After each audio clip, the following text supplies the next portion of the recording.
Hello friends, welcome to the MT classes. Friends, आज के इस वीडियो में मैं आपको कुछ ऐसे महत्वपूर्ण प्रश्नों के बारे में बताऊंगा जो हमारे रेलवे परीक्षा के लिए काफ़ी महत्वपूर्ण है। चलिए शुरू करते हैं। हमारा आज का पहला प्रश्न है, किसी मशीन पर आयास द्वारा किया गया कार्य क्या कहलाता है? यह निविष्ट कार्य कहलाता है। हमारा अगला प्रश्न है, भौतिक अथवा रासायनिक तुला किस सिद्धांत पर कार्य करता है? यह लीवर के सिद्धांत पर कार्य करता है। हमारा अगला प्रश्न है, पृथ्वी की त्रिज्या चंद्रमा की त्रिज्या से कितनी गुनी अधिक है? यह 4 गुनी अधिक है।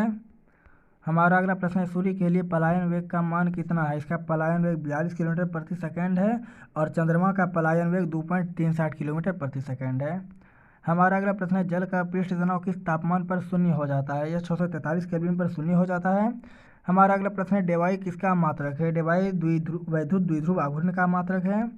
हमारा अगला प्रश्न है, विद्युत धारा का चुंबकीय प्रभाव का व्याख्या सर्वप्रथम किसने किया था? इसकी व्याख्या सर्वप्रथम ओस्टेड ने की थी। हमारा अगला प्रश्न है, यंत्रों को बाहरी मैग्नेटिक फील्ड से बचाने के लिए किस आवरण का प्रयोग किया जाता है? इसका आंसर हो जाएगा कांच। हमारा अगला प्रश्न है, अग्रकोष्ठ की खोज किसने की थी? इसकी खोज CRT विल्सन ने की थी। अग्रकोष्ठ का उपयोग रेडियो एक्टिव कणों की उपस्थिति का पता लगाने में किया जाता है। हमारा अगला प्रश्न है, सिलिकॉन क्रिस्टल में औषधि मिलाना क्या कहलाता है? इस प्रक्रिया को डोपिंग कहते हैं। हमारा अगला प्रश्न है, हाइड्रोजन परमाणु के स्पेक्ट्रम की सफल व्याख्या किसने की थी? इसकी व्याख्या प्लांक ने की थी। हमारा अगला प्रश्न है, तारों तथा मंदाकिनी का व्यास मापने के लिए कौन सा उपकरण प्रयोग में लाया जाता है? इसका आंसर हो जाएगा ऑप्शन नंबर बी, इंटरफेरोमीटर। हमारा अगला प्रश्न है, सौर विकिरण की खोज किसने की थी? इसकी खोज रिचर्ड कैरिंगटन ने की थी और फ्रानहाफर ने ग्रेगोरियन दूरदर्शी का आविष्कार किया था।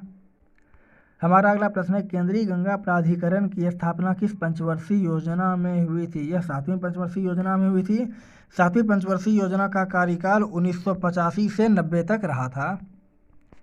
हमारा अगला प्रश्न है, धातु का कौन सा गुण उन्हें पतली चादर बनाने में मदद करता है? इसका आंसर हो जाएगा ऑप्शन नंबर ए, मेलिएबिलिटी। हमारा अगला प्रश्न है, रासायनिक पदार्थों का राजा किसे कहते हैं? इसका आंसर हो जाएगा सल्फ्यूरिक अम्ल। इसका रासायनिक सूत्र H2SO4 होता है। सल्फ्यूरिक अम्ल अधिक कठिनाई से तनुकृत होता है। हमारा अगला प्रश्न है, निम्नलिखित में से कौन विशेष रूप से एसिड में उपस्थित होते हैं? हाइड्रोजन एसिड में उपस्थित होते हैं। हमारा अगला प्रश्न है, उत्प्रेरक की क्रिया को बढ़ाने वाले पदार्थ को क्या कहते हैं? इस पदार्थ को प्रवर्तक कहते हैं। उत्प्रेरक की खोज बर्जिलियस ने की थी। हमारा अगला प्रश्न है, इथिलीन और ब्रोमीन की प्रतिक्रिया का नाम क्या है? इस प्रतिक्रिया का नाम एडिशन है। हमारा अगला प्रश्न है, शुद्ध सोडियम धातु किससे प्राप्त की जाती है? यह विद्युत अपघटन विधि से प्राप्त की जाती है। हमारा अगला प्रश्न है, फोसी जॉब नामक बीमारी से शरीर का कौन सा अंग प्रभावित होता है? इससे जबड़ा प्रभावित होता है। बहुत दिन तक फास्फोरस के संपर्क में रहने के कारण जबड़े की हड्डी सड़ जाती है और फोसी जॉब नामक बीमारी हो जाती है। हमारा अगला प्रश्न है, ऑक्सीजन का औद्योगिक उत्पादन किस विधि द्वारा होता है? यह ब्रिम्स की विधि द्वारा होता है। हमारा अगला प्रश्न है, क्लोरीन की खोज किसने की थी? इसकी खोज सीले ने 1774 ईस्वी में की थी। क्लोरीन का निर्माण डिकेंस विधि द्वारा किया जाता है। हमारा अगला प्रश्न है, पहला कार्बनिक यौगिक जिसे प्रयोगशाला में बनाया गया था वह कौन था? यूरिया प्रथम पदार्थ था जिसे प्रयोगशाला में बनाया गया था।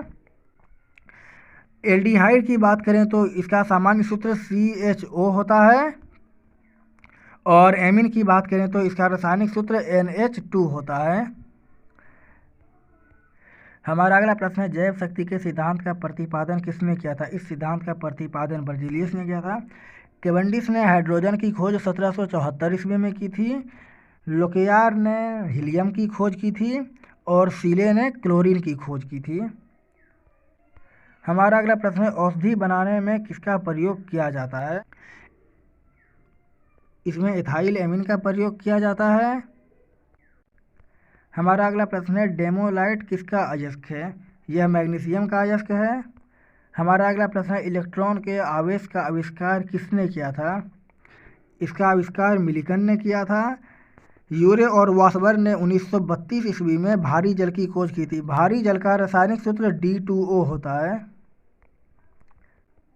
हमारा अगला प्रश्न है, बहुआसुत जल के एक नमूने का pH का अनुमानित मान क्या है? यह 0 के अति निकट होता है। फ्रेंड्स, हमारा आज का अंतिम प्रश्न है, अम्ल वर्षा का pH मान कितना होता है? इसका आंसर हो जाएगा 5.5 से कम। आज के लिए बस इतना ही, मिलते हैं अगले वीडियो में।